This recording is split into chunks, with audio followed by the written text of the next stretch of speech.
Hello everybody on YouTube, this is ONH and welcome to my first episode of What's It Worth? This month I'm going to be doing something special in my series. I'm going to be reviewing the Alien franchise leading up to my review for Alien Romulus, which I'm super excited to see this film. I won't be seeing it on the opening day, but when I do, I will definitely post up a review video. Now, before I go off talking about another Alien film, we're going to just go all the way back to the beginning, and I'm going to be reviewing the 1979 classic Alien.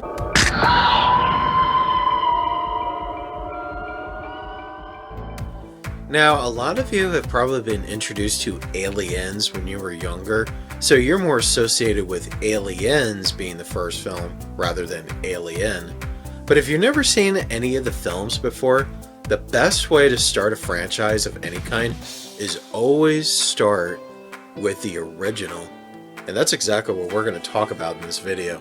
Alright, so the synopsis of Alien is the space tug Nostromo is returning home after a long haulage route.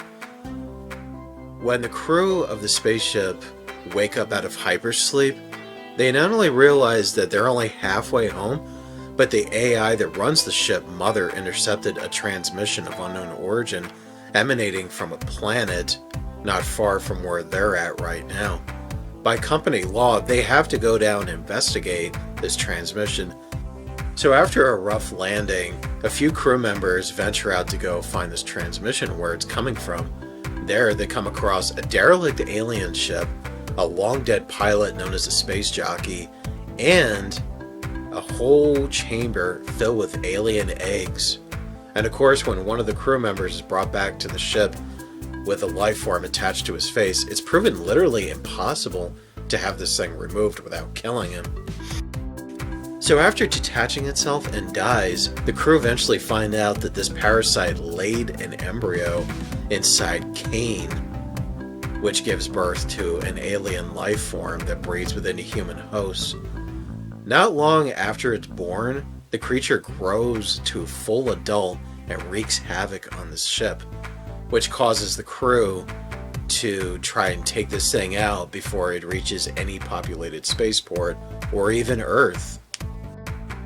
So Alien is the definitive sci-fi classic of the late 70s, and basically what this film did was it took your concept of your typical B sci-fi monster movie and just made a way better film that just kind of outbeats all the other ones.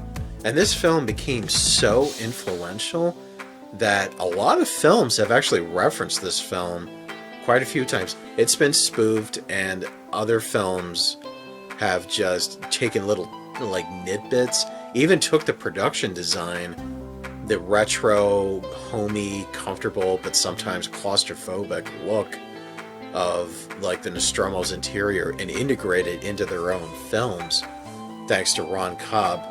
And of course, the film would never have been a success if it wasn't for the Swiss surrealist, the late and the great H.R. Giger, whose artwork became like the main inspiration for this film. And when the filmmakers saw his painting, The Necronom 4, that's when they went like, that's the monster we want to see in this film.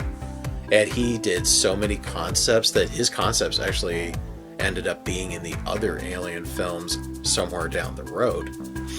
This film worked for so many reasons. The haunted house and space atmosphere, the best production design that I've ever seen in my entire life. Not to mention, it's the characters that also makes this film work. When you see a whole bunch of familiar faces, they have one newcomer in her first film debut, Sigourney Weaver. And not only was it a first time for her, but it was also the first time for director Ridley Scott, who only did commercials at that time. But after seeing Star Wars, he just wanted to just make movies. Now, the fact they went with the whole haunted house and outer space thing became one of the most powerful elements because it puts you in this unsettling, haunting, sort of a creepy atmosphere, but set in outer space instead of on Earth. So there is a rumor going around that Ridley Scott, because of the Disney Fox deal, he plans on doing his own director's cut, another director's cut actually, of Alien. This time, because of the digital de-aging technology and Disney's top-notch production value, he can recreate scenes that he wasn't able to pull off in 1979, one of them being the airlock sequence. In the deleted scenes, there's only 2 parts of it that was filmed, but because of the scene's complexities and how expensive it would be, he couldn't film that part. But, thanks to Disney, he might be able to do that. Which, I would like to see that because how it's described was pretty intense. And also, it's possibly in this director's cut, he might put in the original ending of Alien. If you don't know how this film originally ended, go check it out. Because it does a whole new twist on the franchise. I mean, it would be kind of depressing because it kind of alters the rest of the Alien films, but at the same time, it also offers something more interesting. Franchise. It even explores the alien in much more terrifying detail. So, where would I rank Alien? Well, that's pretty much a no-brainer. It's definitely full price because this film is a classic. Not only one of the best sci-fi films of all time, but also one of the best horror films. Okay, so I've just given you my review of Alien, and I'm going to be moving on to the next episode, Aliens. So until next time, I'm Owen H. Have a nice day.